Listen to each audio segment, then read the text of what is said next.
Aniahan panuyuhan syudad han Tacloban nga maupay nga panggobyernuhan, in regular ini nga nagdudumarahin press conference sagud magkaadahin higayon ang mga opisyales han syudad nga patunon ang pinakamapaso nga mga isyuhan panahon. Hadinigat 31 Hulyo, Miyerkules nga adlaw, inagkaadahing kapihan habalyuan, kundi utro nga nagkaatubang hanaton mga kabugtuan ha media nga sugadman ang mga opisyales han syudad han Tacloban. Ang sitwasyon han dengue ug iba pa nga makatarapon nga sakit ang siyahan nga ginhingadayan hadto nga aga. We have been intensifying an area. It's actually in Barangay 37 and in Diit, no? It's again in Scandinavian.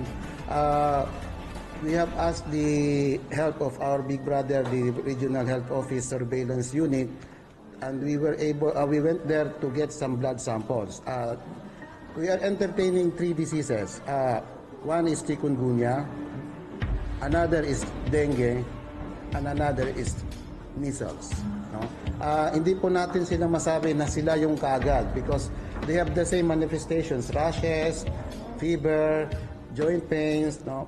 Mahirap pong magbigay kaagad ng eksakto. And we already followed up our submitted reports, submitted samples taken from these areas. Last Friday was the latest information na hindi pa raw naibibigay ng national. It's RITM ang kanila po ang nasa kanila po ang result. But once it comes out, immediately po ibibigay namin sa inyo. Barangay 37, we have 26 cases. Every one of them has already been visited, given necessary treatments. We have 22 cases here in Scandinavian and Coan and areas of Barangay 100. Lahat po yan na bisita na neutralize na namin lahat ng problema. We're just waiting for the results. Kaupod gihapon han ginistoryahan hadto nga aga ang re-engineering nga natatabo ha syudad han Tacloban. Hapanuyo nga maging mas epektibo ang panggobyernuhan ha syudad. Usahan resulta hini ang pagtapos han kontrata han mga job order workers o JOWs. Haihap nga 1,700 ang kinikita nga 8 nga 900 nala ang masasalin nga mga JOWs. Hapag kaya na inamumutang na 300 ang mga JOWs nga nahuman na ug waray na igrenew ang mga kontrata. Nililimit lang po natin yung budget natin po sa JOs kasi po ay isang sa mga thrust po natin is to make the city government more efficient. So yung sa mga regular po ay dapat po hindi natin inaasa ng mga regular na yung mga GOs hanggat magtatrabaho ng trabaho nila. And that is exactly what we're pushing for. Right now, napag-usapan na po, pinag-uusapan na to for the preparation of the ELA that we are really looking at the re-engineering of the city government organization. Right now, our existing organization is almost 30 to 40 years old, no? Since 1952 pa po yung organization ng city government. Meaning yung plantilla po nito, yung roster nito, organizational chart niya, ganun na po kaluma. And we're really looking at really re-engineering it para po to meet the demands of our constituents. Iba na po yung demands nila, iba na rin po marami na po tayong mga natutunan over the years na kung paano dapat tayo inaayos itong ano na to. And we cannot do that if we cannot really quantify or qualify the work that our regular employees are doing. No? So, part lang po ng proseso to and sa totoo naman po talaga, hindi naman po talaga mas maganda yung puro GO tayo kasi ang lumalabas puro contractual lang at hindi regular na wala talaga akong nabibigay ng mga benepisyo pa kundi yung maliit na sahod na kukuha nila. Agud makaghatag hinmas halarom nga kasayuran, yung ginexplikar gihapon ni Administrator Lim, ang konsepto hinpakyaw nga nagpapaluyo pagkuha hini nga mga emergency workers o JOWs.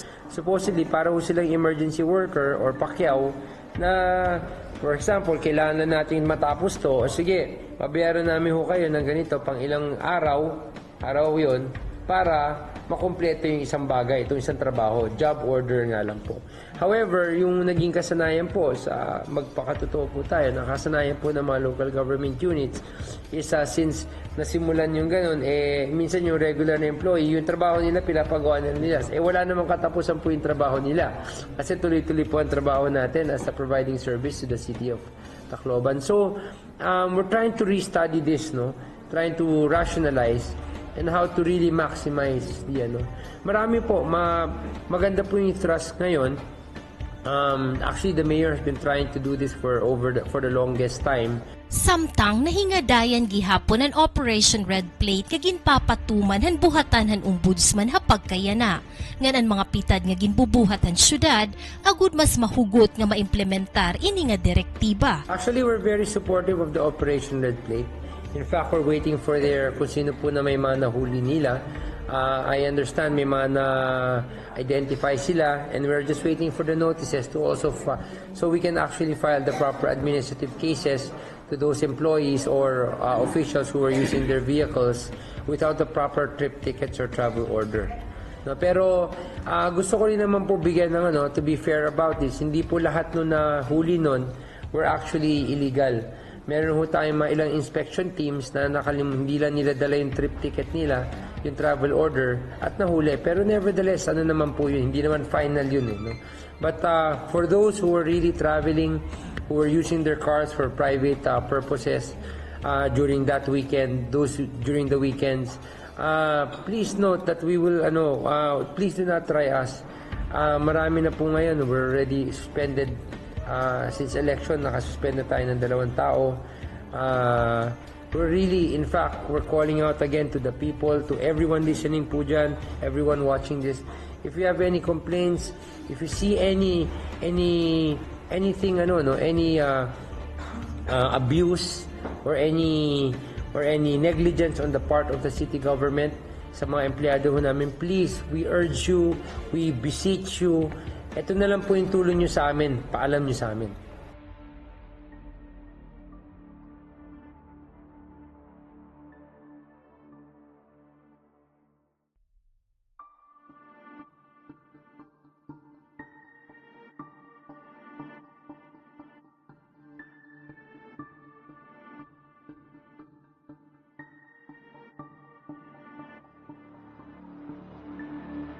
Ang basura inusahan pinakasuki nga istorya hakapihan habalyuan. Ug hadto nga aga, inutro nga gindiskusyonan ang schedule han panguhahin basura, ang mga delatar nga natatabo, ang parte hini han mga diri na kooperar o abusado nga mga mulupyo. Ngan sugad man, ang mga pitad han syudad agud mas mapaupay pa ini nga sitwasyon. Mga instances nga di nato maiwasan. So far, maupay man nato ang scheduling. Ang problema la, pagkabot na dam site, inspection namon, medyo harayo naman nataton ilalabugan ba. So, sige man buldos dito, tapos nauran, nagkakagawa sila ng mga debris. So, naton mga truck ang basura, imbis na, halimbawa, tuloy tarang ang kontraktor, may mga reserva ito ni Ratigusa. Pero, may dalgod instances nga di nato maiwasan, maberiya raw sa, tapos nagdo-double flat pa. Double flat. Pag double flat nga ni, naabot ito rin mga, na-consume ito rin mga 2 hours. Oo, so nadidelay talaga ra. So the following day, halimbawa yan na, waray makuha. The following day, mapipirit, kukuhaan ko ito nira. Kamon duro, di pa nakukulikta. Di aton, sobra na yung atong kalimpyo. Ang problema, atong kontraktor, pag-aagi, may mga pasarawayan gud naton niya mga mulupyo na umagi ng truck, ilalabog lagap nira ang basura. Then may mareklamo, tatawagan natin nila reklamo, babalik ko na nila nira ito. Naguguba na tira schedule. Ang paglobohan bultuhan basura nga nakukolektahan syudad, inamumutang hausa ka gatos nga metro tonelada hausa ka adlaw. Nga kung susumahon, ang 60% hini, inasusulod pa kunta tinatawag nga recyclable material.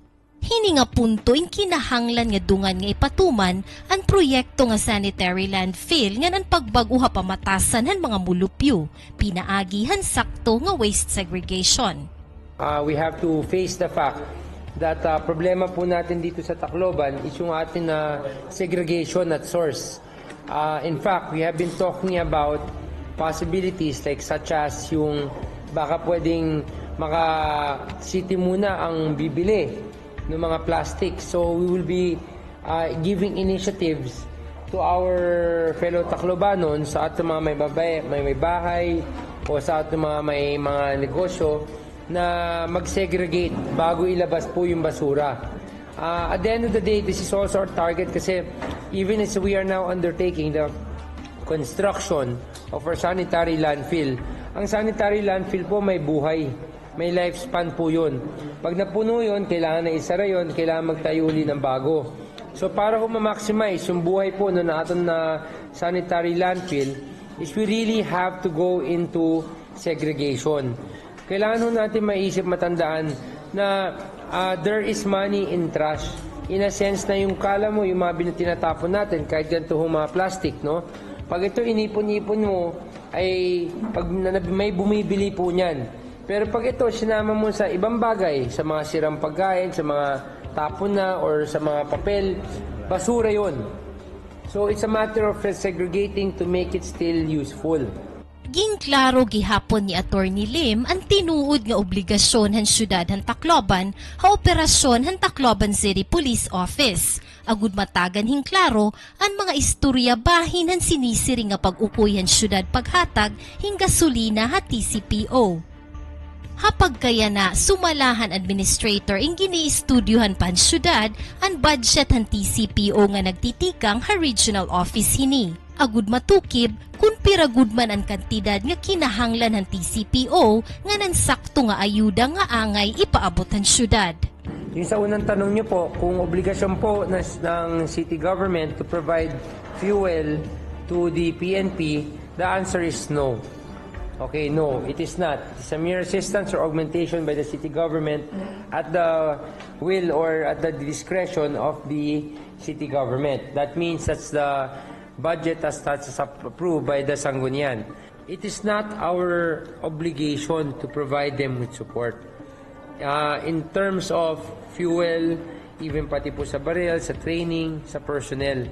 Ang naging obligasyon na lang natin by mere ordinance was yung pagbibigay ng 30 pesos of per inmate na nasa lock-up cell ng 30 pesos per day as a assistance to food. Kasi po meron ho tayong ordinansya doon. No? We also have an ordinance or agreement na yung for example doon po sa ato na pag-release po ng police clearance ay nagpo-provide ho tayo nung papel para sa kanila, which we are doing. Those are our obligations. Otherwise, yung mga sa fuel po nila at ibang operating expenses, even sabihin mo, pagkain ganito, hindi ho natin obligasyon yon. But, we are not saying that we are not willing to provide them with assistance. After all, their performance is benefits also the city. However, it is napag-aralan ho namin, nakakuha po tayo ng information that almost 90% na po, if not almost the whole MOE or operating expense po ng PNP is already being shouldered by the city. In fact, yung TCPO, tayo nagtayo nun. Pati po yung mga water nila, sa atin yun. Yung kotse nila, sa atin yun. No? Ito po yung complete data ho natin. Sa motorsiklo, sa PNP, meron po silang 7. Ang binigay naman ng syudad, hindi naman bigay, pero ang pinapagamit po ng syudad ay 10. Sa kotse po, 3 lang po ang talagang auto ng PNP. Sa city government po, 12. Sa radyo po, tama po sabi ni ma'am, sa base radio, 1 lang po ang base radio nila. At sa handheld, 4 lang po. At ang base radio na pinapagamit po ng syudad sa kanila is 12, no? And the handheld radios that we have also let them use is 22. So, in terms of capital outlay, nakikita po natin na mas malaki po ang binibigay ho natin. Yung sa SWAT, alam naman po natin na tayo ang nag-arm ng SWAT ng Tacloban with the purchase of yung mga medyo mas bago na mga equipment. And what we have been doing now, since bago rin po yung Sanggunian, bago po yung term, and we're trying to rationalize all the finances and so as to improve the financial management system of the city, we have asked the PNP through Colonel Basa, the OIC City Director, na provide po tayo nung ano po yung talagang kailangan nilang assistance per station with the necessary justification. Also, hiningi rin po natin para mapag-aralan nga po na mabuti, ay hiningi po natin kung magkano po yung budget nila mula sa region. At na hinihintay ko pa kung data is kung ano po yung buong budget ng region. Kasi po, we have to see, no, how the PNP works is that Yung PNP po ay yung national, dina-download lang po sa region at ang region po ang namamahala kung magkano ibibigay niya per locality, municipality, city, province. Sila po ang nagdi-determine kung magkano ibibigay nila. So gusto na naman po natin na siguraduhin na binibigay naman po nila ang sapat or kararapat sa atong syudad.